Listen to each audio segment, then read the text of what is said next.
Ayan, so nandito tayo ngayon sa May Ligarda Station at nakita ko na 5 yung kainan dito. Ito na lang, pick up coffee. Wait lang, may matcha sila. Good afternoon po. Isang matcha po na sea salt cream. Apo.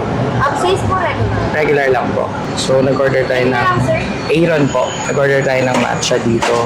Actually, parang siya lang yung nag-iisang pick up coffee sa buong station.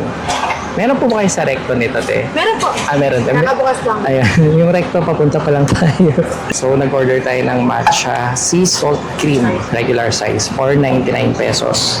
So far naman, sa lahat ng station na napuntahan ko, parang ito yung pinaka-maluwag, tahimik, convenient, yung University Belt. Katulad nito, may pick-up coffee dito, yan, may Bento Manila dito, ayan, Shopalito, to my house, yan. So, hintay lang natin yung coffee natin.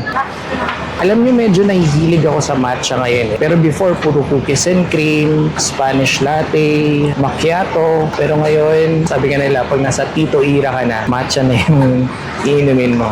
Let's taste! Sarap! Ano, wala pa pala. Wait lang. Okay, sea salt. May lasang dagat siya. Lasang dagat.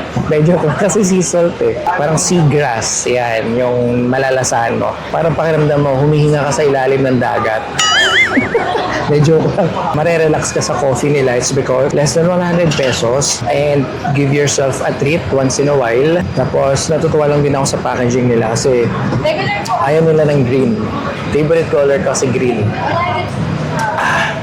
Tapos yung timpla nila, mostly, hindi siya sobrang mga matatapang, kaya ma-enjoy mo rin. Naalala ko nung nag-aaral ako dito sa University Belt, specifically sa CEU. Wala pang mga kainan na ganito. Mostly, nasa taas pa yung kainan nun. Mga siomay-siomay lang din.